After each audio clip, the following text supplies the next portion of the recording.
প্রিয় দর্শক, সংবাদপত্রে বাংলাদেশ অনুষ্ঠান থেকে আমি রেজানুর রহমান আপনাদেরকে স্বাগত জানাচ্ছি। বিভিন্ন জাতীয় দৈনিকে প্রকাশিত খবরের বিশ্লেষণ নিয়ে আমাদের আজকের এই অনুষ্ঠানে অতিথি হিসেবে উপস্থিত আছেন কবি সাংবাদিক মাহবুব হাসান। স্বাগত আপনাকে অনুষ্ঠানে। পত্রপত্রিকায় প্রকাশিত কয়েকটা গুরুত্বপূর্ণ শিরোনাম আপনাকে আমি পড়ে শোনাই, তারপর আলোচনায় যেতে চাই। প্রথম আলো, এত বিদ্যুৎ কেন্দ্র তবু লোডশেডিং, জ্বালানি সংকট, বেশিরভাগ কারখানা চালু, তবে শ্রমিক বিক্ষোভে বন্ধ 90টি। কারিগরি শিক্ষার্থীদের আন্দোলন, 7 রাস্তায় 6 ঘন্টা অবরোধ, ভোগান্তি।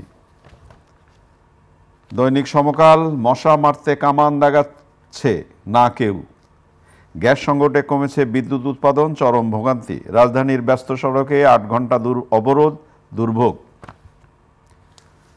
দৈনিক যুগান্তর, ষড়যন্ত্রের ফাঁদে পোশাক শিল্পের ভবিষ্যৎ, যানজটে স্থবির রাজধানী, সীমাহীন দুর্ভোগ। কালের কণ্ঠের শিরোনাম, টাকা পাচারের স্বর্গ বাংলাদেশ, দুদক চাইলে সম্পদ পুনরুদ্ধারে সহযোগিতা করবে FBI। মির্জা ফখরুল, প্রতিবেশীদের সঙ্গে প্রভুসুলভ আচরণ করে ভারত। পলক সিন্ডিকেটে দুর্নীতির অভয়ারণ্য। দৈনিক ইত্তেফাক, দালাল চক্রের সহায়তায় ফের আসছে রোহিঙ্গারা, সরকারের প্রধান লক্ষ্য আইন শৃঙ্খলার উন্নয়ন, ডক্টর ইউনূস। আশুলিয়ায় থামছে না শ্রমিক বিক্ষোভ। বাংলাদেশ প্রতিদিন, নতুন সংবিধান না সংশোধন, রাজস্ব চুরিতে বেপরোয়া গার্মেন্ট মালিকেরা, বিপু পরিবারের বিপুল লুটপাট। মানবজমিন, প্রেসিডেন্টের দুবাই কানেকশন নিয়ে নানা কৌতূহল, জিয়ার মাজার সরানোর পরিকল্পনা চূড়ান্ত করেছিলেন শেখ হাসিনা। আমাদের সময় শিরোনাম, স্বাস্থ্য এস আলমের থাবা, লুটেছে 500 কোটি টাকা। পরিবহন খাতের মাফিয়া ছিল শাহজাহান খান গং, ঢাকা দিল্লি সম্পর্কে টানাপোড়েন। দেশ রূপান্তরের শিরোনাম, পছন্দের কর্তাদের কাঁধে চড়ানোর মাসুল, বেড়েছে লোডশেডিং, পেছনে সামিট আদানি। কালবেলার শিরোনাম, বিনা টেন্ডারে ওরাকলকে 207 কোটির কাজ দেন পলক, রাজনীতির মাঠ নরম গরম।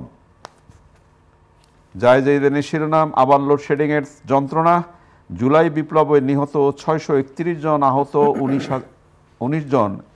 আহত 19,000-এর বেশি। খবরের কাগজের শিরোনাম, নতুন সংগঠন, প্রত্যাশা অনেক, তরুণরা আগের বাংলাদেশ দেখতে চান, নাগরিক কমিটির আহ্বায়ক নাসিরউদ্দিন পাটোয়ারি।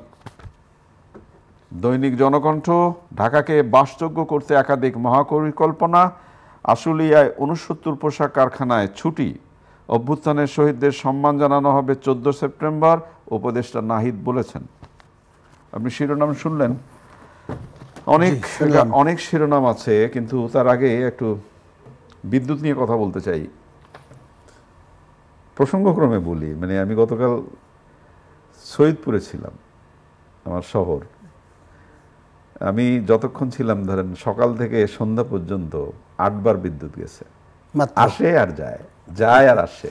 ঢাকাতেও একই অবস্থা। এত এখন কালের কণ্ঠ প্রথম আলো যে প্রস্তুতি করেছে, এত বিদ্যুৎ কেন্দ্র তবু লোডশেডিং। তো জ্বালানি সরবরাহ নিশ্চিত না করেই বিদ্যুৎ কেন্দ্র করেছে আওয়ামী লীগ সরকার, গ্যাসের সরবরাহ কমেছে, বিদ্যুৎ কম দিচ্ছে আদানি। এটা খুবই স্পর্শকাতর বিষয়। জি, বিদ্যুৎ নিয়ে আমাদের সাবেক প্রধানমন্ত্রী বহু কথা বলেছেন, তাই না? মানে সারা দেশে বিদ্যুৎ সয়লাভ হয়ে গেল, এক্সপোর্ট করবেন উনি, হ্যান করবেন ত্যান করবেন বলছেন। আবার ধমকও দিয়েছেন যে আমি বিদ্যুৎ বন্ধ করে দেব, দেখি আপনার কি করেন, পানি বন্ধ করে দেব। এগুলো আমরা শুনেছি। এগুলো হলো একটি ধরেন ফ্যাসিস্ট চেতনার অংশ। ফ্যাসিস্টরা কিন্তু এরকমই বলে, তারা মনে করে এটা আমার বাবার সম্পত্তি, এই দেশটা আমার, আমি যা করছি এটা হলো জনগণের জন্য করছি, কিন্তু আসলে জনগণের জন্য করছি না, করছি হলো নিজের জন্য, নিজের দলের জন্য, মানে গোষ্ঠীবদ্ধ খুবই ক্লোজ সার্কেল, আমার আশেপাশের লোকজন যারা আছে তাদের জন্য। এই নসরুল হামিদ বিপু, বিপুল সম্পদ করেছে। হ্যাঁ, খুবই দেখলাম বিপু এবং তার ছোট ভাই অপু, দুজনে, এবং মামা এবং ভাগ্নে মিলে এরা করেছে। গত 10 বছর 16 না প্রায় 14 বছর ধরে সে ক্ষমতায় এই সময়ে। তো আপনি যদি একচ্ছত্রভাবে তাকে অধিকার দেন, মানে মন্ত্রী কিন্তু ছিল মাননীয় তৎকালীন মাননীয় প্রধানমন্ত্রী শেখ হাসিনা, তার হয়েই কিন্তু বিপো কাজগুলো করেছেন এবং নিজের ইচ্ছে স্বাধীন করেছেন। আমি একটা তথ্য দিই, অনেক আগেকার তথ্য, যে 99,000 কোটি টাকা শুধু ক্যাপাসিটি ট্যাক্স দিয়েছেন এইসব মানে ওই ছোট যে বিদ্যুৎ কেন্দ্রগুলো, হায়ারি বিদ্যুৎ কেন্দ্র মানে রেন্টাল, কুইক রেন্টাল, এদের জন্য। আজ পর্যন্ত হয়তো এটার মানে পরিমাণ হয়তো 300 কোটির উপরে উঠে গেছে। শুধু আপনার বিদ্যুৎ কেন্দ্র আছে এই কারণে আমি আপনাকে দিচ্ছি, আমার বিদ্যুৎ সরবরাহ করুক না করুক আর না করুক তারপর, এবং 15 টাকার মতো করে পার ইউনিটের খরচ। তো এই কাজটা তিনি কেন করেছিলেন? আজকে যারা বিদ্যুৎ উৎপাদন না করছেন না, যার জন্য আপনার কি বলে সৈয়দপুরেও বিদ্যুৎ যাচ্ছে না, ঢাকা শহরে এই যা আসে এই যায়, এই যা সেই যায়। গত 15 বছরে মিনিমাম 18টি বিদ্যুৎ কেন্দ্র স্থাপন করা যেত। তৎকালীন মাননীয় প্রধানমন্ত্রী শেখ হাসিনা সেটা করেননি। উনি করেছেন চুরি করার, লুট করার যত রকম মানে কলা কৌশল ছিল সবগুলো তিনি খুলে দিয়েছেন। এটা দুর্ভাগ্যজনক যে উনি নিজেকে গণতন্ত্রের মানুষ নেত্রী বা পুত্রী অথবা এইরকম বর্ণনা করতেন। এটা লজ্জা পাচ্ছি আমরা এখন যে এই সব কথা বলে তিনি এটা করেছেন। আবার আজকে দেখছি উনি ক্ষমতাচ্যুত হয়ে বেরিয়ে গেছেন, সমস্ত সমর্থক দলীয় লোকজন তাদেরকে ফেলে দিয়ে, বিপদের মধ্যে ফেলে দিয়ে, তাই না? তো এটা তো রাজনীতিকের চরিত্র না, এটা হলো রাজা বাচ্চাদের চরিত্র, তাই না? এই রাজা বাচ্চা হওয়ার যে চৈতন্য, আকাঙ্ক্ষা, যেটা ওটা মাফ করবেন বঙ্গবন্ধুর থেকে শুরু হয়েছিল। একদলীয়, এক শাসন, এক নেতা, এক দেশ, বঙ্গবন্ধু বাংলাদেশ, এই ছিল তার মানে এই। তো ওইটারই ধারাবাহিকতা, এবং তিনি চরমতম অবস্থায় নিয়ে গেছেন। আজকে দেখেন, শুধু বিদ্যুৎ কেন্দ্রগুলোকে কথা বলবো না, প্রত্যেকটা খাতে, গার্মেন্টস খাতে ধরেন, তারপরে উৎপাদনের অন্যান্য খাতেগুলো, শিল্প সেক্টরেও এই সার্কেল, ক্লোজ সার্কেলের লোকজন ছাড়া সবগুলো। আজকে গার্মেন্টস সেক্টরে যে আনরেস্ট হচ্ছে, আপনি কি মনে করেন এর পেছনে আওয়ামী লীগের ইন্ধন নাই? অবশ্যই ইন্ধন আছে। হ্যাঁ, 90টা গার্মেন্টস এখনও উৎপাদনে যায় না, তারা আগে ভাগেই বন্ধ করে রেখেছে, যাতে ওই মানে শ্রমিকরা অস্বস্তি ফিল করে এবং উত্তেজিত হয়ে যায়, তাই না? এইগুলো এই কি বলে প্রণোদনা একটি দেশের জন্য ভালো না। একটি পরিবর্তন। গার্মেন্টস সেক্টরের কথা যেহেতু উঠালেন, আমি তুলতাম আপনার এই প্রসঙ্গটি। রাজস্ব চুরিতে বেপরোয়া গার্মেন্ট মালিকেরা বেপরোয়া হবেই, কারণ আপনি দেখবেন যে বাংলাদেশ যত এক্সপোর্ট করে গার্মেন্টসের, তার 75% দেশে আছে, 25% আসে না। কেন আসে না? ওই টাকাটা তারা রেখে দেয় বিদেশে। আপৎকালীন কি বিপদকালীন। দেখেন, গার্মেন্টসের যারা মানে একেবারে হাসিনার খুবই ঘনিষ্ঠ ছিলেন, ওই সার্কেল লোকজন কেউ দেশে নাই, তাই না? এটা দেশপ্রেমের না, লক্ষণ না, এটা হলো লুটের লক্ষণ, খারাপ লক্ষণ। ইনি ওইটাই করেছেন।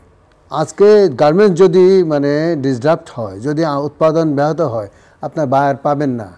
আমেরিকা বলেন, ইউরোপ বলেন, অন্য দেশ চলে যাবে। এবং সবচেয়ে বড় বিষয় কি জানেন?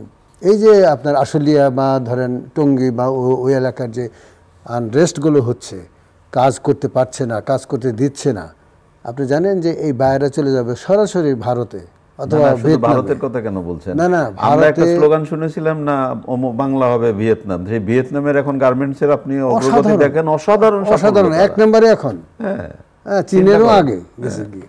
তো এই যে আপনি আপনার বাজারকে ধ্বংস করছেন নিজেদের ক্ষমতা থেকে বেরিয়ে যাওয়ার জন্যে, ফলে তো এটা তো ঠিক না, এটা দেশের সম্পদ, এটা বুঝতে হবে।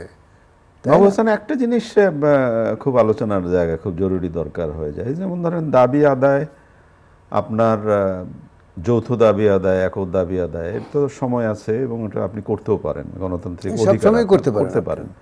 কিন্তু এই যে আমাদের এইরকম একটা মানে মানুষ গিজগিজ করে একটা শহরে হঠাৎ করেই আপনি আপনার দাবি আদায়ের ক্ষেত্রে পুরো একটা শহর কলাপস করে দিবেন কি দেবেন না, এই সিদ্ধান্তটাও তো বোধ করি এখন আমাদের একটু আসা দরকার। যেমন এই যে কারিগরি শিক্ষার্থীদের আন্দোলনে গতকাল ঢাকা শহরটা পুরোটা একদম স্থবির হয়ে গেল। তো আমাদের দাবি আদায়ের পন্থাটা কি অন্যরকম হতে পারে না? না, অবশ্যই হতে পারে।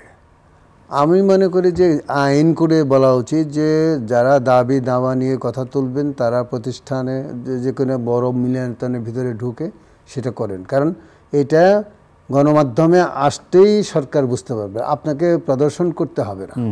আপনি জনগণ, এই সরকারকে, বর্তমান সরকারকে বা যারা যে স্বপ্ন নিয়ে আন্দোলন হলো, তাতে তো রাস্তায় নেমে দাবি আদায় করতে হবে সেটা তো না, বললেই তো সময়টা এটা না, এটা বুঝতে হবে। তার মানে কি, এর পিছনে ইন্ধন আছে। আপনি ইন্ধন ছাড়া কোনো কিছু হচ্ছে না। এখন যতগুলো আনরেস্ট হচ্ছে, যতগুলো বিশৃঙ্খলা অবস্থার সৃষ্টি হচ্ছে, প্রত্যেকটা পিছনে মানে লক্ষ্য আছে যে এই সরকার যাতে কাজ না করতে পারে, এই সরকার যাতে রিফর্ম না করতে পারে, এই সরকার যাতে লক্ষ্যে পৌঁছতে না পারে, সেই জন্যে এইগুলো করা হচ্ছে। তো এটা তো দুর্ভাগ্যজনক। আপনাকে বুঝতে হবে, যারা আজকে দাবি উত্থাপন করছেন তাদেরকে বুঝতে হবে যে এটা সময় না, আপনারা আরো 3 মাস 6 মাস 1 বছর পরে করেন। আপনারা তো আগেও না খেয়েছিলেন, আপনাদের তো টাকা ঠিক মতো পে করে নাই, আপনারা তো রাস্তায় নামেন নাই, তখন আজকে কেন নামছেন, তাই না? বুঝতে হবে যে বলবেন যে আপনি বলে যে একটা কথা আছে যে মানে যখন সে বেকায়দায় থাকে তখনই ধরা উচিত, তাই না? মানে এই সময় ধরলে সুবিধা হবে, সুবিধা খোঁজা সবসময় সুবিধা খোঁজা কোনো ভালো লক্ষণ না। বিশেষ করে এই সরকার যে স্বপ্ন নিয়ে এই রাষ্ট্র ক্ষমতায় এসছেন এবং যে স্বপ্ন দেখাচ্ছেন, সেটার জন্য সময়টা তো দিতে হবে। না, এই সরকারের কথা আমি বলি না। আমরা যে স্বপ্ন লালন করি, জনগণ যে স্বপ্ন লালন করে, তারই মানে আপনার প্রতিফলন তারা দেখেছে এই গণ অভ্যুত্থানের ভিতর দিয়ে, এবং তারা সমর্থন করেছে, এবং দেশের সব রাজনৈতিক দলই সমর্থন করেছে, আওয়ামী লীগ এবং 14 দল বাদে।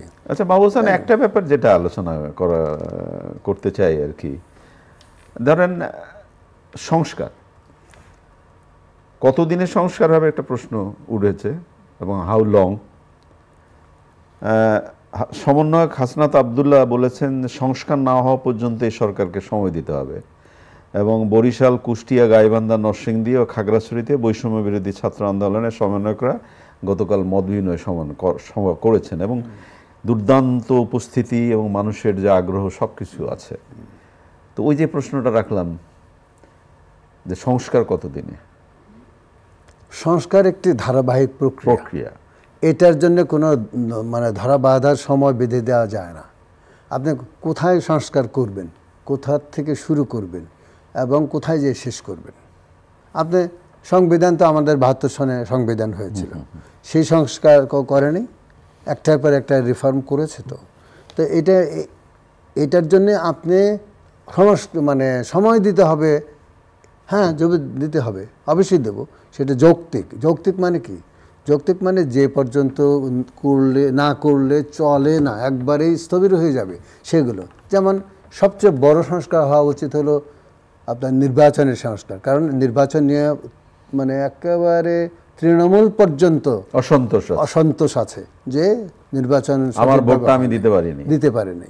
তো তার মানে নির্বাচনকে বৈধ করা, একেবারে গ্রাসরুট লেভেল পর্যন্ত লোক যাতে ভোট দিতে পারে, এর জন্য নির্বাচন কমিশনকে আবার নতুন করে সংস্কৃত করে একবারে তৃণমূল পর্যন্ত তাদের লোকবল বাড়ানো, যথার্থ মানে অর্থে বাংলাদেশে একটা ভোট উৎসব হতো, সেই উৎসবটা করতে হবে। কারণ কি, আপনি যদি সরকার থেকে পুলিশ এবং অন্যান্য মানে প্রশাসনের লোক হায়ার করে নেন, তাহলে তারা সবসময় মানসিকভাবে দায়বদ্ধ থাকে সরকারের প্রতি, সরকার কি চায় তার প্রতি, তাই না? গত নির্বাচনগুলো কিন্তু বেসিক্যালি জনগণ করে নাই, দলীয় কি বলে আওয়ামী লীগের লোকজন করেছে, পুলিশ করেছে, সাংবিধানিক বাধ্যবাধকতা পালন করতে হবে তাই করেছে, তাই না? এটা একটা খুবই খারাপ মানে একটা দৃষ্টান্ত। এই দৃষ্টান্ত আমরা দ্বিতীয়বার দেখতে চাই না। এক। 2 নম্বর হলো যে ওইখান থেকে শুরু করতে হবে। আপনার সংবিধান সংস্কার করবেন না পুনর্লেখন করবেন, সেটা রায় দেবে জনগণের প্রতিনিধিরা। আপনাকে অবশ্যই জনগণের একটা বিষয় আমি বলতে চাই, একটি রাষ্ট্র একটি রাজনৈতিক প্রতিষ্ঠান, কিন্তু এটা কিন্তু কোনো সমিতি তৈরি করা কোনো প্রতিষ্ঠান না, এটা রাজনৈতিক প্রতিষ্ঠান। আমরা যুদ্ধ করে দেশ স্বাধীন করেছি এবং আমরা রাজনৈতিক প্রতিষ্ঠানের মাধ্যমে এই দেশের বাউন্ডারি ঠিক করেছি, আমাদের সমস্ত কিছু ঠিক করেছি, জাতীয় মানে সঙ্গীত করেছি, জাতীয় সংসদ করেছি, আমরা জাতীয় চৈতন্য করেছি, ফলমূল বলেন যা কিছু আছে সব কিছু করেছি। তার মানে কি? তার মানেই যে রাজনৈতিক প্রতিষ্ঠানকে যদি সঠিকভাবে পরিচালিত করতে হয় তাহলে গণতান্ত্রিক রীতির বাইরে কোনো কিছু হবে না। আন্দোলনের ভিতর দিয়ে আমরা ক্ষমতায় এসেছি বটে, কিন্তু এই আন্দোলনের সুফলকে যদি আপনি পাকাপোক্ত করতে চান তাহলে রাজনৈতিক যে চৈতন্য, রাজনৈতিক যে শিক্ষা, রাজনৈতিক যে প্রজ্ঞা এবং তাদের যে কর্মদক্ষতা, এই দক্ষতার একটা বিষয় আছে, না হলে হবে না। অনেক আরেকটা বিষয় বলি, এই বিষয়টা বলা উচিত এই জন্যে যে পতিত স্বৈরাচারের যেটাকে বলা হচ্ছে, পতিত স্বৈরাচারের দোষর সবচেয়ে ঘনিষ্ঠতম দোষর ছিলেন প্রশাসনের লোকজন। তারাই কিন্তু তাকে স্বৈরাচার হতেও সাহায্য করেছে।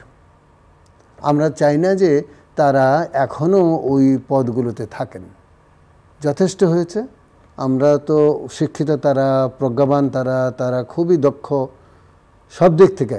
এখন আবার তারা কুমন্ত্রণা দিন না যে আপনারা এইটা করেন। এটা মনে হয় রিফর্ম করার উদ্যোগ নেওয়া হয়েছে, রিফর্ম করে আসলে উপরের লেভেলটাই যথেষ্ট, নিচের লেভেলে খুব বেশি হয় নাই। কারণ স্যার অর্ডার দিয়েছে, আমরা অর্ডার ফলো করেছি। এই যে পুলিশ গুলি করতে অর্ডার দিয়েছে স্যার, ওনারা গুলি করছে, ওনাদের ভিতরে কোনো নাই।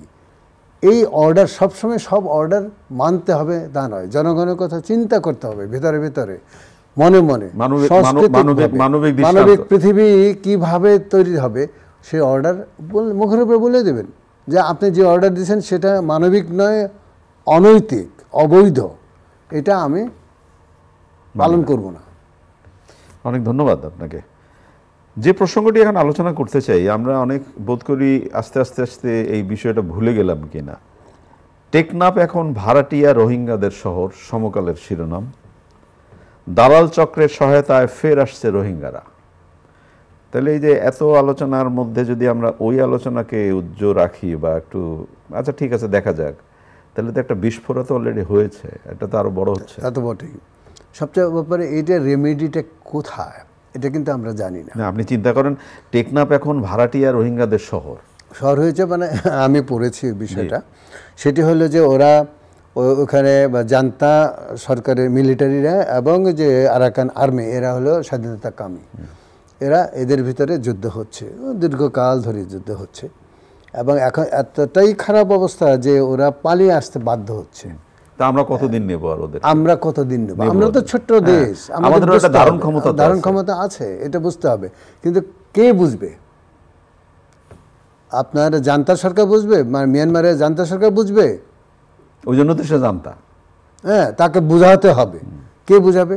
আমাদের সে সামরিক শক্তি নাই যে আমরা তাদেরকে উপরে মানে সেটাই করবো। আশেপাশের যে বড় দেশগুলো আছে তারা বুঝাবে। আশেপাশে বড় দেশের মধ্যে ভারত এটা পারে, কারণ ভারতের সঙ্গে তাদের একটা আছে, কি বলে, সীমান্ত আছে। ভারত সেটা করবে না, করছে না, বরং যাতে রোহিঙ্গারা তাদের দেশে না যায় তাই জন্য মৌমাছি মানে তারা ওইদিকে ডিপ্লয় করেছে। চীন করতে পারে, চীন যেহেতু তাদেরই মানে একটা এক্সটেনশনাল বস হিসাবে কাজ করে, চীন করতে হবে। কিন্তু পৃথিবীর ভূ রাজনৈতিক বিষয় আশয়গুলো যদি আপনি চিন্তা করেন তাহলে দেখবেন যে কে কারে কিভাবে মারবে, কিভাবে উঠাবে, কিভাবে রাখবে, এই খেলাগুলো, এই ষড়যন্ত্রগুলো প্রতিনিয়তই হতে থাকে। চীন ইচ্ছা করলে কিন্তু এই সমস্যার সমাধান করে দিতে পারে, কিন্তু করে না, করবে না। এই দিক থেকে দুটো মানে একই সঙ্গে ওকে হাতে রাখবে আর বাংলাদেশকে চাপে রাখবে, মানে হাতে রাখবে, চাপে রাখবে। এই কূটনৈতিক বা বলেন সামরিক বা দৃষ্টিভঙ্গিটাই আমাদের বেসিক্যালি মূল সমস্যা। এই সমস্যার সমাধান অত সহজ নয়। এর সঙ্গে ব্যবসা এবং বাণিজ্য আছে। কি ব্যবসা? অস্ত্র বাণিজ্য আছে। অস্ত্র বাণিজ্য আছে। চীন বড় দেশ, বড় অস্ত্র করে তারা প্রতিনিয়ত অস্ত্র বিক্রি করছে। আমেরিকা করছে, ইউরোপের কান্ট্রিগুলো খুব অবশ্যই কম করছে। আমেরিকার মূল ব্যবসাই হলো অস্ত্রের ব্যবসা। হ্যাঁ, তো এই যে পৃথিবীর বিভিন্ন অংশে যে আপনার যুদ্ধ লেগে আছে, এর মূল কারণ হলো যে ওয়ার ইন্ডাস্ট্রির মালিকরা চাপ দেয় যখন বাইডেন সাহেব আর কিছু করতে পারেন না, মানে যিনি সাহেবই থাকেন করতে পারে না, তাকে করতে হয়। আজকে কি বলে গাজায় যে ধ্বংসস্তূপ করে দিল ইসরায়েল, মানবিক বিশ্বকে, মানে এত বড় মানবিক গণহত্যার তো কোনো নিদর্শন নাই। তাদেরকে বাইডেন সাহেব দিচ্ছেন, অস্ত্র দিচ্ছেন, তাদেরকে থামাতে পারছেন না।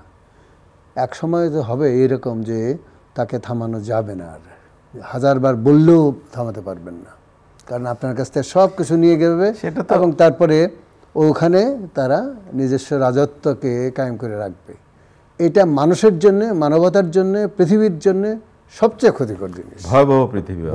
ভয়াবহ পৃথিবী হবে তখন। যে প্রসঙ্গটি এখন আলোচনা করতে চাই খুবই মর্মান্তিক, এবং আমরা অনেক আগে এইসব নিয়ে আলোচনা করেছিলাম। বৈষম্য বিরোধী ছাত্র আন্দোলন গুলিতে চোখ নষ্ট 401 জনের। 17 জুলাই 27 আগস্ট পর্যন্ত চিকিৎসা নেন 856 জন। তাদের মধ্যে 718 জনকে হাসপাতালে ভর্তি হতে হয়। চোখে অস্ত্রোপচার করতে হয়েছে 520 জনের। 2 চোখ নষ্ট 19 জনের, 1 চোখ নষ্ট 382 জনের। আমি চোখ হারালাম আন্দোলনের জন্য।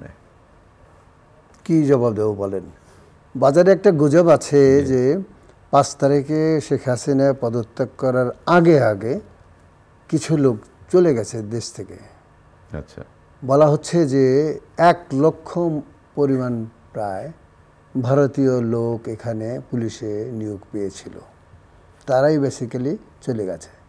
এবং আপনি দেখেন যে এরা ছাড়া আমাদের পুলিশ এরকম গুলি করবে, আমার এটা বিশ্বাস হয় না যে তাদের ভিতরে এতটা অমানবিকতা নেই, কারণ তার ছেলেও ওইখানে আছে। না, ও মারা গেছে তো পুলিশের গুলিতে, একটা বা দুটো বা 5টা মারা গেছে। তার ছেলে ওখানে আছে, তাদের ছেলে আছে, পাড়া প্রতিবেশীর আছে, গ্রামের আছে, শহরের আছে, তাই না?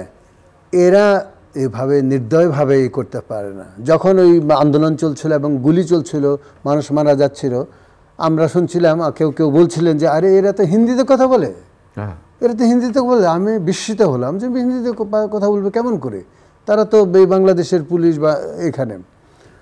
তো এইটাই কি সত্য?